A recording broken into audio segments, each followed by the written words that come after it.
Good evening everyone. तो कल अपन ने स्टार्ट किया था रिलेशन एंड फंक्शन। उसमें रिलेशन के दो टाइप पढ़ लिए थे अपन ने, एम्प्टी रिलेशन और यूनिवर्सल रिलेशन। उन दोनों का अलग नाम भी बताया था, ट्राइबल रिलेशन। आज पढ़ते हैं डेफिनेशन 3। देखो, और relation R in set is called reflexive, symmetric और ट्रांजिटिव। ये 3 टाइप के रिलेशन पढ़ने हैं अपन को। रिफ्लेक्सिव क्या होता है, सिमेट्रिक रिलेशन क्या होता है और ट्रांजिटिव क्या होता है। सबसे पहले पढ़ते हैं रिफ्लेक्सिव। Reflexive relation. तो रिफ्लेक्सिव रिलेशन होता क्या है? If a comma a belongs to R for every a belongs to A. ठीक है, अगर ए कॉमा ए किसी भी रिलेशन को बिलोंग करता है उसको कहते हैं रिफ्लेक्सिव रिलेशन। यही है रिफ्लेक्सिव रिलेशन। अब मैंने लिखा है, कुछ समझ ही नहीं आता, एग्जाम्पल से समझते हैं। ठीक है, एग्जाम्पल से आ जाएगा। एग्जाम्पल देखो, एक सेट ए लिख रहा हूँ 1, 2, 3। एक सेट ए लिखा 1, 2, 3 और इसमें मैंने कोई भी रिलेशन डिफाइन कर दिया। रिलेशन डिफाइन है कुछ भी, 1, 1, 1, 3, 1, 2, 2, 2, 2, 1, 2, 3, 3, 1, 3, 2 और 3, 3। ये रिलेशन डिफाइन है। A comma a belongs to R, मतलब सेट ए का कोई एलिमेंट उठाओ। मैंने 1 उठाया तो अगर ये रिलेशन रिफ्लेक्सिव है, इसका मतलब अगर मैंने 1 उठाया तो सेकंड एलिमेंट भी क्या होगा 1। 1, 1 उस रिलेशन को बिलोंग करना चाहिए। 1, 1 बिलोंग्स टू आर। देखो क्या 1, 1 कर रहा है, बिल्कुल कर रहा है। ठीक है, 2 उठाओ, 2, 2 बिलोंग्स टू आर। क्या 2, 2 इस रिलेशन को बिलोंग कर रहा है? 2, 2 बिलोंग्स टू आर कर रहा है। 3 उठाओ, 3, 3 बिलोंग्स टू आर। क्या 3, 3 इस रिलेशन को बिलोंग कर रहा है? कर रहा है। 3 उठाया, 3, 3 इस रिलेशन को बिलोंग करता है। तो इस टाइप का रिलेशन क्या कहलाता है? Reflexive relation. अगर 1, 1, 2, 2 और 3, 3 इस रिलेशन को बिलोंग करते हैं तो ये रिफ्लेक्सिव रिलेशन है। एक और एग्जाम्पल ले लो। इस बार इस रिलेशन में डिफाइन क्या है? सब कुछ डिफाइन है। 1, 1 भी है, 1, 2 भी है, 1, 3 भी है, 2, 1 है लेकिन 2, 2 नहीं है, 2, 3 है, 3, 1 है, 3, 2 है और 3, 3 है। तो सेट ए में ये बताओ रिफ्लेक्सिव रिलेशन होगा क्या? ये क्या रिफ्लेक्सिव रिलेशन को फॉलो करता है?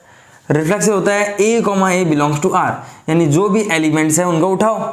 1 उठाया, 1, 1 बिलोंग्स टू आर होना चाहिए। 2, 2 भी बिलोंग्स टू आर होना चाहिए। 3, 3 बिलोंग्स टू आर होना चाहिए। ये रिलेशन में बिलोंग करता है। 1, 1 इस रिलेशन में है, 3, 3 इस रिलेशन में है, 2, 2 नहीं है। अब क्या करें? अगर कोई एक भी इस रिलेशन को फॉलो नहीं करता, कोई एक भी एलिमेंट इस रिलेशन को फॉलो नहीं करता है, इसका मतलब वो रिलेशन क्या होगा? रिफ्लेक्सिव रिलेशन होगा। ठीक है, ऐसे ही सेट बिल्डर फॉर्म में एग्जांपल आ जाएंगे। एक रिलेशन मान लो यूं डिफाइन है सेट बिल्डर फॉर्म में, ए कॉमा बी सच दैट, क्या लिखूं? ए ऑलवेज लेस देन और इक्वल टू बी क्यूब। ये रिलेशन डिफाइन कर दिया मैंने। तो एक रिलेशन है 1, 2, 3, 4। ठीक है, a always less than equal to b cube, ये लिखा है मैंने। क्या ये रिफ्लेक्सिव होगा? मैंने 1 उठाया, इसका मतलब 1, 1 ए कॉमा बी का मतलब a less than equal to b cube. तो 1, 1 का मतलब ए की जगह 1 less than equal to 1 cube, क्योंकि ए की वैल्यू 1 है, बी की वैल्यू 1 है। तो 1 less than equal to 1 cube. क्या 1 से छोटा या बराबर है? बिल्कुल बराबर है। 1, 1 तो फॉलो करता है। अब उठाया 2, 2 such that 2 is less than equal to 2 cube. 2 less than equal to 8। क्या 2 8 से छोटा है? सही बात है, 2 8 से छोटा ही है। इसका मतलब ये इस रिलेशन को फॉलो करता है। भाई मैं 2, 2 उठाया, 2, 2 का मतलब 2 is less than equal to 2 cube. सही बात है, 2 8 से छोटा होता है। तो तुम लोग क्या लिखोगे? ये रिफ्लेक्शन क्या है? रिफ्लेक्सिव है। ये रिलेशन क्या है? रिफ्लेक्सिव है। क्यों?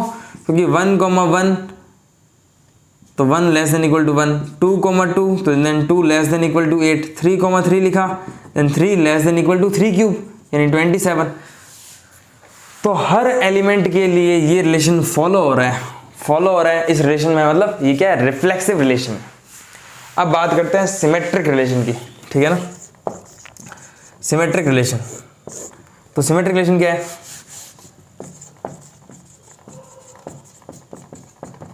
सिमेट्रिक रिलेशन क्या होता है, ढंग से डेफिनेशन पढ़ो एक बार।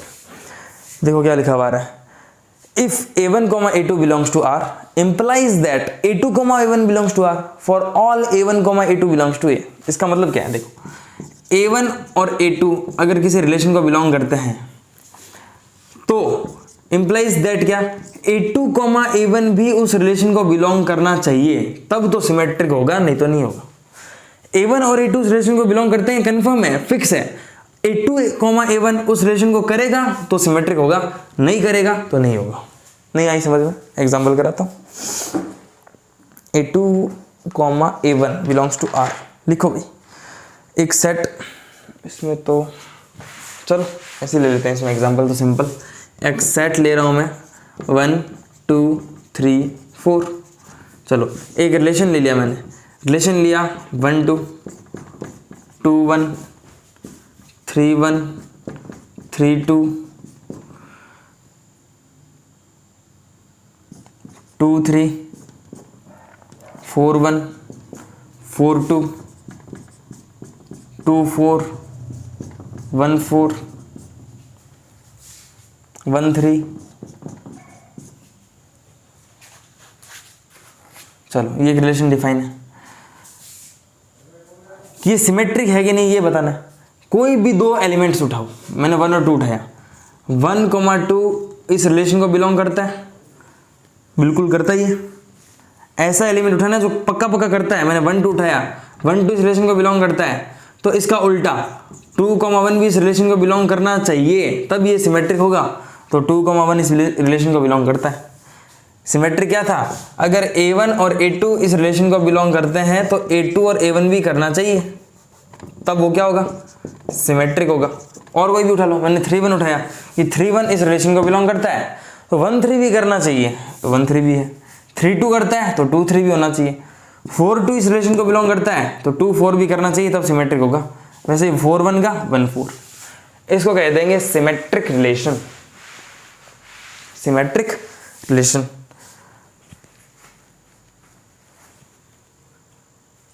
चलो एक रिलेशन देता हूं, एक रिलेशन दिया मैंने 1, लिखो 1 2 2 1 2 3 3 1 1 2 2 1 2 3 3 1। खुद सोचो क्या ये सिमेट्रिक रिलेशन है क्या, खुद करके देखो ये सिमेट्रिक है कि नहीं।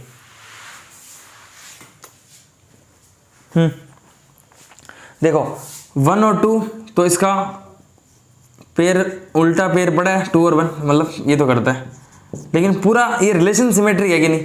तो मैंने 2 3 उठाया, 2, 3 बिलोंग्स टू R, 2 और 3 इस रिलेशन को बिलोंग करता है।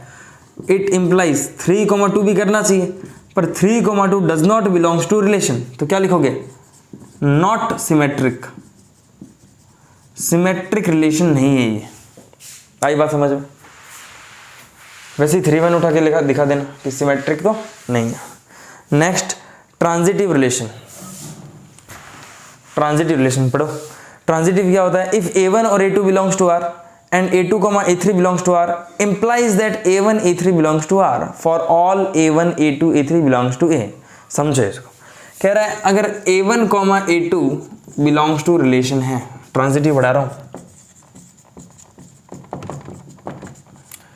अगर a1, a2 belongs to R है, a2, a3 भी बिलोंग्स टू R है, implies that क्या, a1 और a3 इसका फर्स्ट एलिमेंट और इसका सेकंड एलिमेंट उठाना है, तो a1, a3 भी उस रिलेशन को बिलोंग करना चाहिए। अगर कर देगा तो ट्रांजिटिव होगा, नहीं करेगा तो ट्रांजिटिव नहीं होगा। एक एग्जांपल से करते हैं, ध्यान रखना। मैंने एक सेट दिया, सेट में 6 एलिमेंट है, 1 2 3 4 5 6, ठीक है। एक रिलेशन दे दिया, रिलेशन क्या दे रहा हूं मैं, x, a, b such that a is divisible by b, a, b such that b is divisible by a, b is divisible by a, ये दे दिया एग्जाम्पल कि ए कॉमा बी, इसका मतलब क्या है कि बी ए से डिविजिबल है, इसका मतलब इतना ही। मैंने उठाया, क्या उठाना है ट्रांजिटिव के लिए, ऐसे कोई दो पेयर उठाओ जो रिलेशन को बिलोंग करने ही चाहिए, तो मैंने उठा लिया 2,4 सच दैट, इसका 2,4 का मतलब क्या है, 2,4 इस रिलेशन को बिलोंग करता है कि नहीं करता। 2,4 का मतलब क्या है, 4 इज डिविजिबल बाई 2, ए की जगह 2 और बी की जगह 4, तो b is divisible by a, इसका मतलब 4 इज डिविजिबल बाई 2। तो इस 2,4 का मतलब अपन को पता है क्या, 4 2 से डिविजिबल है बिल्कुल है, ये रिलेशन को बिलोंग करता है। फिर 4 उठाऊंगा और सेट को थोड़ा इंक्रीज कर लेते हैं, 7 और 8 लिख देता हूँ, ठीक है। अब मैंने 4 उठाया, सेम a1 और a2 बिलोंग्स टू r है, फिर ये a2 सेम उठाया था ना, a2 और a3 बिलोंग्स टू r, तो मैंने a2 उठाया, a2 क्या है 4, a3 कितना है 8 उठा लेता हूँ, बिलोंग्स टू r, इसका मतलब 8 is divisible by 4, b is divisible by a, तो 8 इज डिविजिबल बाई 4। तो a1 और a2 अगर बिलोंग्स टू रिलेशन है, a2 और a3 उस रिलेशन को बिलोंग करता है, तो a1 और a3 भी करने चाहिए तो ट्रांजिटिव होगा। तो a1 कितना है 2, a3 कितना है 8, क्या 2,8 इस रिलेशन को बिलोंग करता है, क्या 8 इज डिविजिबल बाई 2 है, बिल्कुल है, 2 4 जा 8, इसका मतलब ट्रांजिटिव, ये क्या है ट्रांजिटिव रिलेशन है, ठीक है ना। तो फिर से वापस देखते हैं, एम्प्टी रिलेशन, सेट ए का कोई भी एलिमेंट किसी दूसरे सेट से कोई भी रिलेशन नहीं रखता, r इक्वल टू 5, वो क्या होगा एम्प्टी।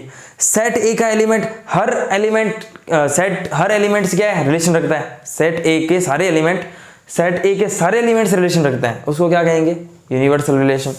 फिर आता है रिफ्लेक्सिव, यानी a, a उस रिलेशन को बिलोंग करना चाहिए तो रिफ्लेक्सिव है।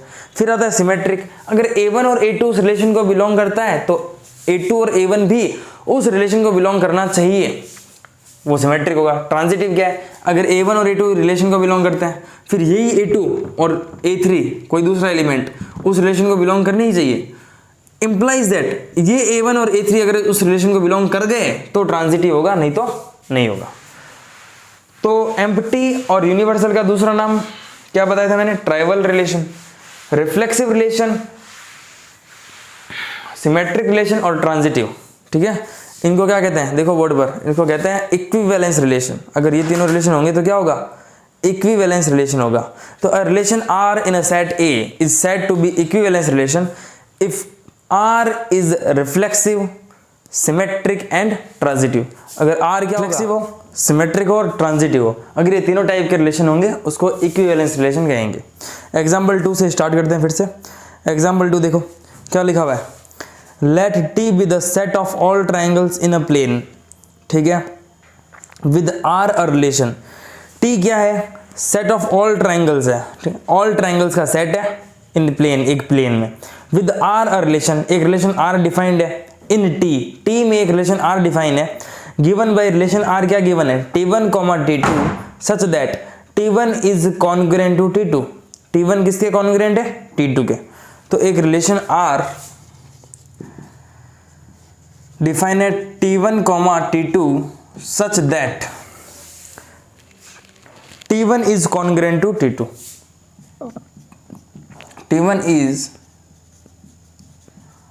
Congruent to t2, t1 congruent है t2 के।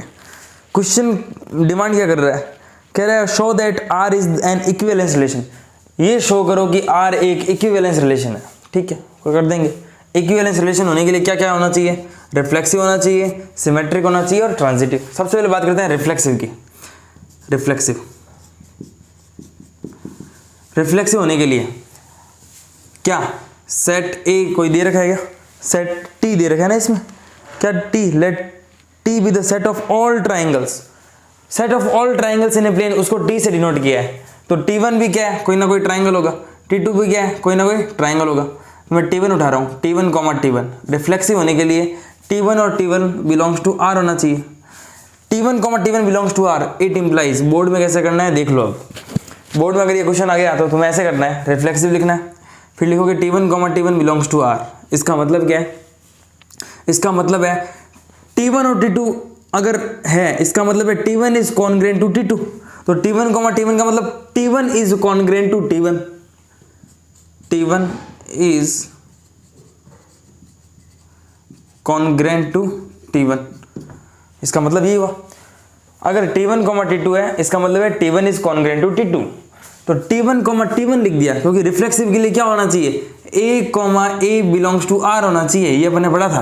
तो T1, T1 belongs to R होना चाहिए, या T2, T2 belongs to R होना चाहिए। T2, T2 belongs to R, या T3, T3 belongs to R। T में तो सेट ऑफ ऑल ट्राइंगल्स है ना, बहुत सारे ट्राइंगल है, तो एक सेट उठा लिया मैंने। अब इससे ये डेफिनेशन साबित हो जाएगी। देखो, T1 is congruent to T1, इसका मतलब एक ट्राइंगल क्या खुद के ही कॉन्ग्रेंट होता है? होता है।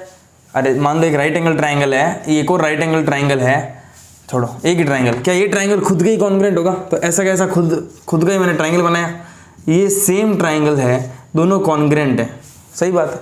तो एक ट्राइंगल खुद के कॉन्ग्रेंट होता है, इसका मतलब इट इज रिफ्लेक्सिव। ये क्या है? रिफ्लेक्सिव रिलेशन है,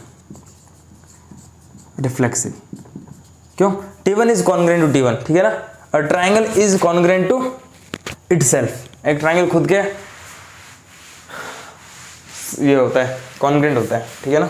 सिमिलर भी होता है, कॉन्ग्रेंट भी होता है, लेकिन सिमिलर की बात नहीं की है। अगला, अगर रिफ्लेक्सिव शो कर दिया मैंने, अब सिमेट्रिक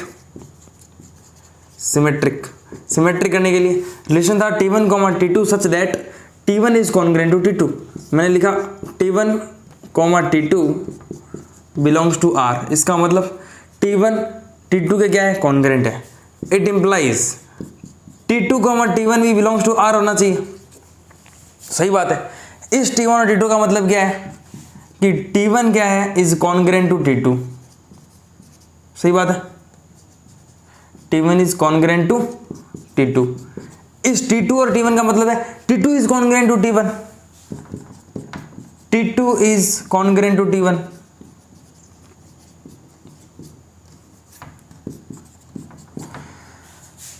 अगर T1 T2 के कॉन्ग्रेंट है तो क्या T2 T1 के कॉन्ग्रेंट होगा?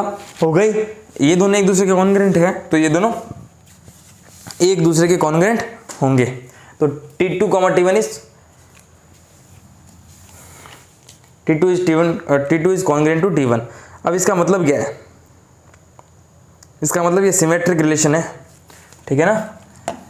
तो ये रिफ्लेक्सिव भी है, ये सिमेट्रिक भी है। अब बात करते हैं ट्रांजिटिव की। तो ट्रांजिटिव की बात करता हूं। तो ट्रांजिटिव का मतलब क्या होगा? लिख देना ना, इट इज सिमेट्रिक रिलेशन। अब ट्रांजिटिव की बात करते हैं, ट्रांजिटिव है कि नहीं है। तो ट्रांजिटिव है या नहीं है, तो उसके लिए क्या करेंगे? अगर T1, T2 belongs to relation, इसका मतलब T1 is congruent to T2, T2, T3 belongs to relation, इसका मतलब T2 कॉन्ग्रेंट है T3 के। अब देखो, T1 T2 के कॉन्ग्रेंट है, T2 T3 के कॉन्ग्रेंट है। इट इंप्लाइज T1 T3 के कॉन्ग्रेंट होगा। क्यों? ये दोनों कॉन्ग्रेंट है। जब T1 T2 के कॉन्ग्रेंट है, T2 T3 के कॉन्ग्रेंट है, तो ये इसके जैसा है, ये इसके जैसा है, ये इसके जैसा है, ये तो सेम ही है। तो T1 T2 के कॉन्ग्रेंट है, T2 T3 के है, तो क्या T1 और T3 कॉन्ग्रेंट होंगे? बिल्कुल होंगे। क्यों? T1 T2 के कॉन्ग्रेंट है, T2 T3 के कॉन्ग्रेंट है, तो तीनों एक जैसे तो होंगे। तो T1 T2 और T3 तीनों क्या होंगे? कॉन्ग्रेंट होंगे। इसका मतलब क्या? ये रिलेशन ट्रांजिटिव भी है, तो ये रिफ्लेक्सिव भी है, सिमेट्रिक भी है, ट्रांजिटिव भी है। इसका मतलब ये एक इक्विवेलेंस रिलेशन है। ऐसे करना है, ठीक है ना। एग्जाम्पल 3 पढ़ो। नेक्स्ट देखो, let L with the set of all lines. L क्या है? ऑल लाइंस का सेट है इन अ प्लेन, ठीक है। And R with the relation L in defined as, एक R रिलेशन है L के अंदर, क्या डिफाइंड है? L1, L2 such that L2 is perpendicular to L1 is perpendicular to L2, show that R is symmetric but neither reflexive or nor transitive। R symmetric है, ना तो reflexive है ना ट्रांजिटिव है। तो एग्जाम्पल 2 कैसे करोगे? एग्जाम्पल 2 देखो, L क्या है? रिलेशन बताओ। L तो सेट है, ऑल लाइंस का रिलेशन है L1, L2 such that L1 is perpendicular to L2। एक रिलेशन है L1 comma L2 such that L1 is perpendicular to L2. L1 is perpendicular to L2, ये एक relation define है, ठीक है। L1 comma L2 such that L1 is perpendicular to L2, ठीक है। ये शो करना है कि R सिमेट्रिक है लेकिन ना तो रिफ्लेक्सिव है ना ही ट्रांजिटिव है, कर देंगे। R सिमेट्रिक है तो सिमेट्रिक शो करना है, आंसर देखते हैं अभी। सबसे पहले रिफ्लेक्सिव होने के लिए क्या होना चाहिए, A comma a belongs to R होना चाहिए रिफ्लेक्सिव होने के लिए। तो A comma a belongs to R, L1 उठाया मैंने, तो L1 comma L1 belongs to R होना चाहिए। चलो L1 कॉमा L2 लिखा है, इसका मतलब क्या है कि L1 is perpendicular to L2।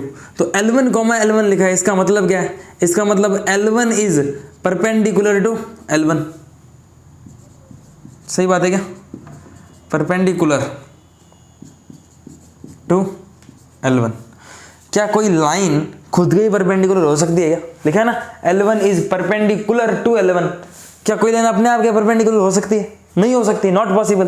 यानी L1 comma L2 does not belongs to R, ठीक है। L1 is perpendicular to L1, इसका मतलब ये है, but it is not possible, ये पॉसिबल नहीं है। क्यों, कोई लाइन खुद के परपेंडिकुलर हो ही नहीं सकती, इसलिए नॉट रिफ्लेक्सिव, ठीक है ना, रिफ्लेक्सिव नहीं है, ये रिफ्लेक्सिव नहीं है।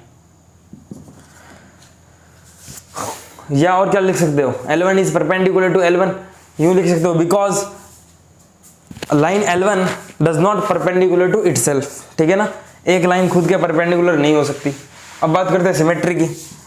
L1 comma L2 belongs to R, ये तो है ही, L1 comma L2 belongs to R, यानी L1 is perpendicular to L2। एक लाइन L1 है, एक लाइन L2 है, L1 और L2 क्या है, एक दूसरे के परपेंडिकुलर।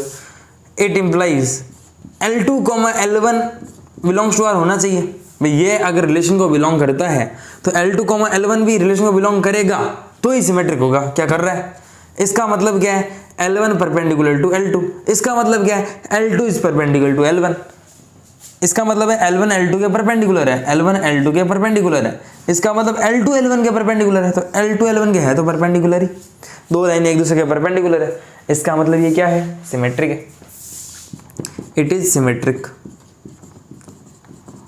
It is symmetric. अब बात करते हैं ट्रांजिटिव की। तो सेट ऑफ लाइंस है, उसको L से डिनोट किया है, उसमें बहुत सारी लाइनें हैं, मैंने L1 और L2 लिखा, वो रिलेशन को बिलोंग करता है। ट्रांजिटिव की बात कर रहा हूँ, L1 comma L2 belongs to R, L2 comma L3 कोई तीसरी लाइन ले ली मैंने, belongs to R, L1 comma L2 belongs to R, मतलब इट इम्प्लाइज लिख दो L1 is perpendicular to L2, इसका मतलब क्या है, L2 is perpendicular to L3।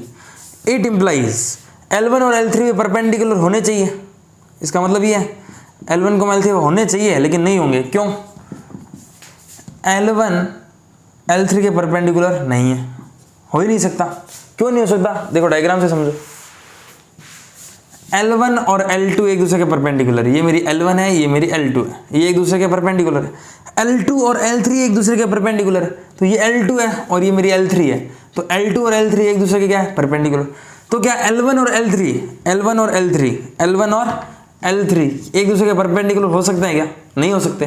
क्या लिखोगे, L1 is parallel to L3, L1 क्या है, L3 के पैरेलल है, इसलिए ट्रांजिटिव नहीं है। तो ये ट्रांजिटिव नहीं है क्योंकि दोनों लाइनें पैरेलल है। ये सिमेट्रिक है क्यों, क्योंकि परपेंडिकुलर है। ये रिफ्लेक्सिव क्यों नहीं है, क्योंकि एक लाइन खुद के परपेंडिकुलर कभी हो ही नहीं सकती, ठीक है ना, पैरेलल है। एग्जाम्पल 3 करते हैं,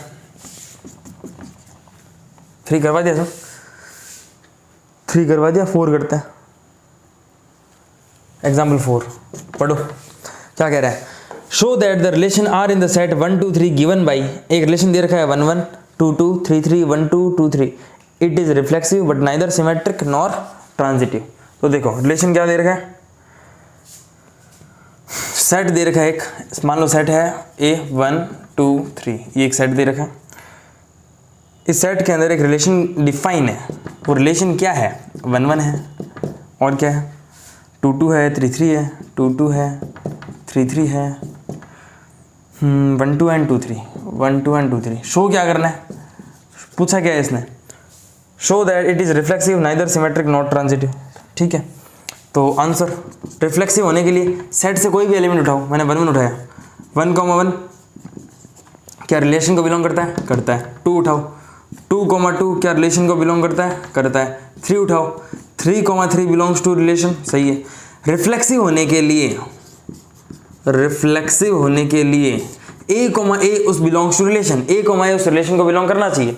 तो कोई भी एलिमेंट उठा रहा हूँ 1 1 2 2 3 3 सब के सब रिलेशन को बिलोंग करते हैं, इसका मतलब इट इज रिफ्लेक्सिव। ये तो रिफ्लेक्सिव है, ठीक है ना, इट इज रिफ्लेक्सिव। अब बात करते हैं सिमेट्री की। सिमेट्रिक के लिए a1 a2 belongs to r, तो a2 1 also belongs to r। उठाओ, मैंने उठाया 1 2, 1 2 बिलोंग्स टू r, सही बात है। तो 2 1 ऑल्सो बिलोंग्स टू r होना चाहिए ये, लेकिन ये नहीं कर रहा। देख लो 2 1 है ही नहीं है, इसलिए it is not symmetric. It is not symmetric, not symmetric, symmetric नहीं है ये। अब ट्रांजिटिव की बात करता हूँ, और मिटा दिया मैंने। ट्रांजिटिव तो ट्रांजिटिव रिलेशन से कुछ भी उठा लो। क्या था रिलेशन, आर था 1 1 2 2 3 3, और क्या था 1 1 2 2 3 3 1 2 एंड 2 3 1 2 एंड 2 3 1 2 एंड 2 3। चलो तो फिर से उठाते हैं। मैंने उठाया 2 2 इस रिलेशन को बिलोंग करता है, बिल्कुल करता है, ये रहा 2 2। फिर a2 क्या है, यही है, तो a2 a3 2 3 ले लो। 2 3 बिलोंग्स टू r, तो a1 a2 belongs to r, a2 a3 belongs to r, तो a2 तो सेम होनी चाहिए ना। अब इट इम्प्लाइज a1 और a3 इस रिलेशन को बिलोंग करने चाहिए, तो 2 और 3 बिलोंग्स टू r है क्या, 2 और 3 बिलोंग्स टू r है, तो ये रिलेशन हो रहा है। तो सारे हो रहे हैं क्या, अब ये चेक करते हैं। तो उठाते हैं 1 और 2, 1 और 2 बिलोंग्स टू रिलेशन, सही बात है। 2 और 3 बिलोंग्स टू रिलेशन, ये भी सही बात है। क्या 1 और 3 इस रिलेशन को बिलोंग करते हैं, 1 और 3 नहीं करता। तो कोई एक भी ना करे, इसका मतलब वो ट्रांजिटिव नहीं है। सारे के सारे करने चाहिए तब ट्रांजिटिव होगा। तो ये ट्रांजिटिव क्या होगा, नहीं होगा, इट इज नॉट ट्रांजिटिव, ये लिख देना।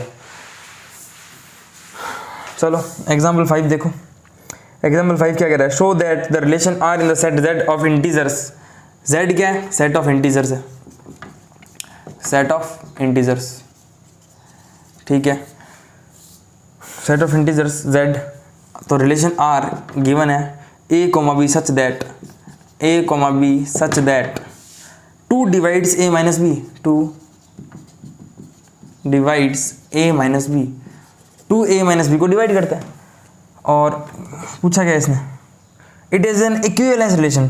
क्या ये एक इक्विवेलेंस रिलेशन है। इक्विवेलेंस होने के लिए वही रिफ्लेक्सिव होना चाहिए, सिमेट्रिक होना चाहिए, ट्रांजिटिव होना चाहिए। बात करते हैं रिफ्लेक्सिव की। रिफ्लेक्सिव है क्या ये, रिफ्लेक्सिव की बात करते हैं। तो रिफ्लेक्सिव होने के लिए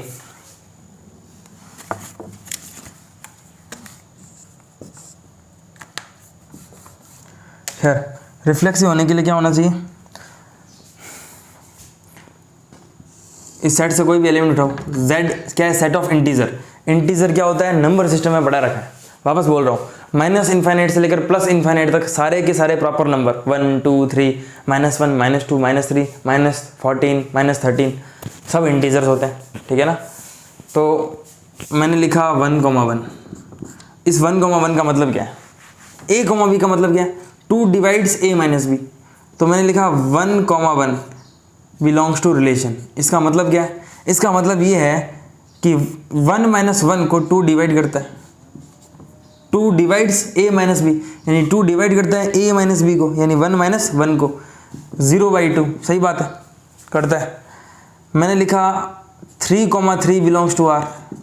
इसका मतलब 2 डिवाइड्स a माइनस बी, यानी 3 -3, तो 2 डिवाइड करता है 3 -3 को, सही बात है। तो सर ये तो ऑलवेज रिफ्लेक्सिव होगा, बिल्कुल होगा। रिफ्लेक्सिव में क्या होता है, सेम नंबर आएगा, सेम नंबर आएगा always a belongs to r। इसका मतलब क्या होगा, इसका मतलब ये होगा रिफ्लेक्सिव ऑलवेज क्या आएगा, a comma a belongs to r। इसका मतलब 2 डिवाइड्स a माइनस ए, तो a माइनस ए तो ऑलवेज जीरो ही आना है, तो 0/2 क्या ऑलवेज जीरो, पक्का डिवाइड हो रहा है, तो 2a माइनस बी को डिवाइड कर रहा है, इसका मतलब इट इज रिफ्लेक्सिव। ये क्या है, ये रिफ्लेक्सिव है, ये रिफ्लेक्सिव है। अब सिमेट्रिक तुम करो, बताओ क्या होगा, a कॉमा ए लिख सकते हो, b कॉमा बी लिख सकते हो, कुछ भी लिख सकते हो, मैंने तो एग्जाम्पल दिया है कुछ भी, तो तुम्हें ये लिख के आना है। If a comma a belongs to r then 2 divides a minus a, इसका मतलब ये क्या होगा, ये रिफ्लेक्सिव होगा। अब बात करते हैं आगे, सिमेट्रिक है कि नहीं है। तो सिमेट्रिक में क्या होगा, z क्या है, सेट ऑफ इंटीजर्स है, तो कुछ भी उठाओ, कुछ भी उठाओ और बताओ सिमेट्रिक है कि नहीं। तो सिमेट्रिक होने के लिए, सिमेट्रिक होने के लिए मैंने उठाया 2,1, तो 2,1 बिलोंग्स टू r है क्या, कुछ ऐसा उठाओ जो इस रिलेशन को बिलोंग करे। मैंने उठाया a माइनस बी ना, 4,2 उठा लो, 4,2 बिलोंग्स टू r। इसका मतलब क्या है, इसका मतलब ये है कि 2 डिवाइड्स a माइनस बी, यानी 2 डिवाइड्स 4 माइनस 2, 2 डिवाइड करता है 4 माइनस 2 को, यानी 2/2 यानी कि 1। इसका मतलब ये है कि a माइनस बी को 2 डिवाइड करता है, बिल्कुल करता है, तो 2,4 भी बिलोंग्स टू r होना चाहिए। देखते हैं इसका मतलब क्या है, 2 माइनस 4, तो 2 डिवाइड करता है 2 माइनस 4 को करता है क्या, हाँ -2 को 2 डिवाइड करता है, -1 आंसर आता है। तो अगर 4,2 बिलोंग्स टू r है तो सिमेट्रिक होने के लिए 2,4 भी बिलोंग्स टू r होना चाहिए, तो ये क्या होगा, सिमेट्रिक होगा। इसको अगर जनरल वे में लिखूं, जनरल वे में, तो a comma b belongs to r है, इसका मतलब 2 डिवाइड करता है, पक्का पक्का करता है a माइनस बी को, जब 2 a माइनस बी को डिवाइड करता है तो इसका मतलब 2 b माइनस ए को भी डिवाइड करेगा। क्यों, इससे माइनस कॉमन ही तो लिया है, तभी तो ये b माइनस ए आएगा, तो डिवाइड तो करेगा।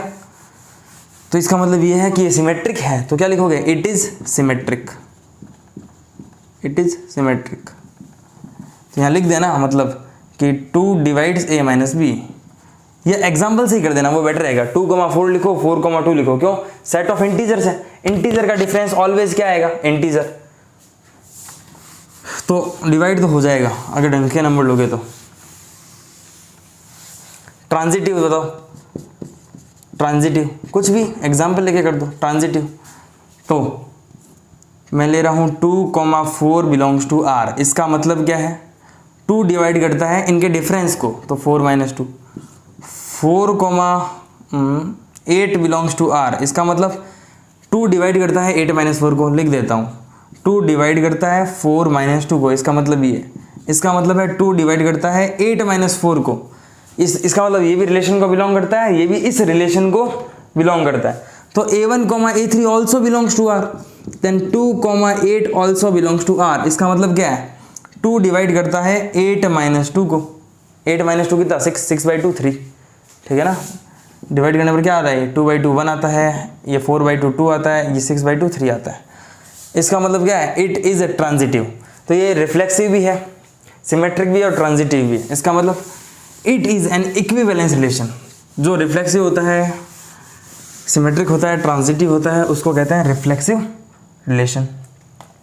नेक्स्ट एग्जाम्पल 5 करवा दिया, एग्जाम्पल 6, एग्जाम्पल 6 पढ़ो क्या कह रहा है। Let R be the relation defined in set A, एक सेट ए दे रखा है 1 2 3 4 5 6 7 बाई रिलेशन है a, b such that both a and b are either odd और इवन, ठीक है। Show that R is an equivalence relation. बात करते हैं इसकी। सेट ए दे रखा है क्या, 1 2 3 4 5 6 एंड 7, ठीक है। बाई आर, आर क्या है, एक relation a, b such that क्या, both a and b are either odd और इवन, कह रहा है both a and b are either odd और इवन, ठीक है। तो शो करना ये इक्विवेलेंस रिलेशन है कि नहीं। तो यार a, बिलोंग्स टू r होगा कि नहीं होगा। इसका मतलब क्या है, a, बिलोंग्स टू r का मतलब a या तो ऑड होगा या इवन। तो यार इसमें से कुछ भी उठा लो, ये नंबर या तो ऑड होगा या इवन, इसके अलावा कुछ हो सकता है क्या? मैंने मान लो 2 उठाया, 2, 2 बिलोंग्स टू आर, तो a, b belongs to R का मतलब है both a and b are either odd या इवन, यानी इन दोनों में से कोई भी या तो ऑड होगा या इवन होगा। तो 2, 2 उठाया, इसका मतलब क्या होगा? इसका मतलब 2 इज इवन, 2 इज इवन। ये कह रहा है a एंड b या तो इवन होंगे ऑड होंगे, है ना इवन, यानी इस रिलेशन को बिलोंग करता है। तुम 3 उठाओ, तो 3, 3 बिलोंग्स टू आर, इसका मतलब क्या है? 3 इज ऑड। तो रिलेशन क्या कह रहा है? या तो ऑड होगा या इवन होगा, यानी ये इस रिलेशन को फॉलो करते हैं, इस रिलेशन को बिलोंग करते हैं। तो a, अगर बिलोंग्स टू आर है, इसका मतलब a या तो ऑड है या इवन है। रिलेशन भी क्या कह रहा है? या तो ऑड है या इवन है, इसका मतलब ये रिफ्लेक्सिव है, it is reflexive, it is reflexive. बात करते हैं सेकंड, सिमेट्रिक की बात करते हैं, ठीक है? सिमेट्रिक है कि नहीं है? सिमेट्रिक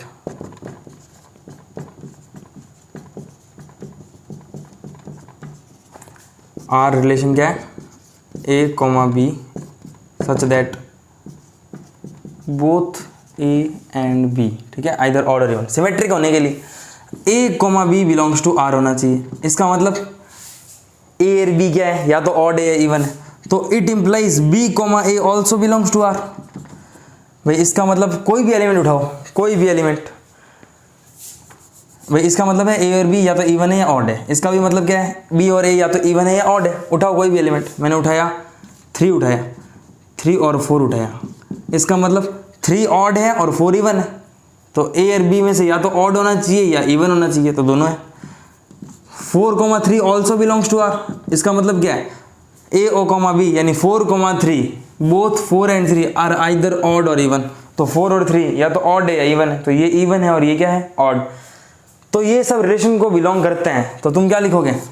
लिखोगे it is symmetric, it is symmetric, ये सिमेट्रिक है। अब बात क्या करते हैं? ट्रांजिटिव की बात करते हैं। ट्रांजिटिव में क्या है? फिर से वही बात, transitive a, b belongs to r है, इसका मतलब a और b या तो इवन है या ऑड है। b, c belongs to r, इसका मतलब b इवन है या ऑड है। तो a और c also belongs to r होना चाहिए, तभी तो ट्रांजिटिव होगा। तो a या c क्या है? या तो इवन है या ऑड है। इसके ऊपर एग्जाम्पल भी दे दो, कुछ भी उठा लो। मैंने उठाया ये 2, 3 उठाया, 2, 3 मतलब 2 इवन है 3 ऑड है। फिर मैंने उठाया 3, 4, इसका मतलब 3 ऑड है और 4 इवन है। तो 2 और 4 ऑल्सो बिलोंग्स टू r, तो 2 और 4 आइदर ऑड या इवन, ये क्या है? इवन है। इसका मतलब ये क्या है? ट्रांजिटिव है। ये तीनों है, इसका मतलब रिफ्लेक्सिव, सिमेट्रिक, ट्रांजिटिव। इसका मतलब ये एक इक्विवेलेंस रिलेशन है। ये क्वेश्चन कुछ और भी डिमांड कर रहा है। क्या कह रहा है? ये क्वेश्चन कह रहा है show that r is an equivalence relation, further show that all the elements of the subset 1, 3, 5, 7, एक सबसेट है 1, 3, 5, 7 are related to each other and all the elements of subset 2, 4, 6 are related to each other but no element of the subset is related to any element of subset। ठीक है, देखो ये अपने element से related है, ये अपने element से रिलेटेड है, लेकिन ये एक दूसरे से रिलेटेड ना हो। सही बात है। इस सेट के सारे एलिमेंट ऑड है कि नहीं है? सारे के सारे एलिमेंट ऑड है, यानी ये ऑड एक दूसरे से रिलेटेड है। भाई ये भी ऑड है, ये भी ऑड है, ये भी ऑड है, ये भी ऑड है, तो रिलेटेड है। ये कि सारे के सारे सेट के एलिमेंट क्या है? इवन है। तो ये एक दूसरे से रिलेटेड है कि मैं भी इवन हूँ, मैं भी इवन हूँ, मैं भी इवन हूँ। लेकिन ये एक दूसरे से रिलेटेड नहीं है। क्यों? ये कहता है मैं ऑड हूँ, ये कहता है मैं इवन हूँ, नॉट रिलेटेड। तो ये शो हो गया। क्या लिखोगे? 1, 3, 5, 7, ठीक है, ये क्या है? Set of odd numbers. फिर ये लिखोगे 2, 4, 6 is a set of even numbers, इसलिए रिलेटेड है। फिर ये लिख देना कि set of odd number can't be related to set of even number. क्यों? क्योंकि ये ऑड है और ये इवन है, इवन और ऑड का कोई रिलेशन नहीं है। तो बात करते हैं नेक्स्ट एक्सरसाइज तुम्हारी 1.1। देखो 1.1 का मैं कंप्लीट सॉल्यूशन डालूंगा, कंप्लीट सॉल्यूशन, तो पूरा देखना ढंग से। वो देख लोगे उसके बाद कमांड हो जाएगी इस रिलेशन एंड फंक्शन। फिर भी कोई डाउट है, तुम्हें ऐसी चीज़ लगेगी समझ नहीं आ रहा सर, क्योंकि चैप्टर ही देखो ऐसा है कि थोड़ा एक बार में सबको समझ नहीं आता, फिर भी कोई डाउट है तो मुझे कह देना कि सर वापस और क्लेरिफाई करो, तो मैं नई वीडियो दे दूंगा, ठीक है ना। तो आज के लिए इतना ही करते हैं। 1.1 तुम ट्राई करना एक बार खुद से, मैं तो दूंगा ही सॉल्यूशन, लेकिन पहले तुम ट्राई कर लेना, फिर मैं सॉल्यूशन देता हूँ, अच्छे से करना, उसके बाद कुछ और एक्स्ट्रा क्वेश्चन भी देंगे इसमें, ठीक है। Thank you.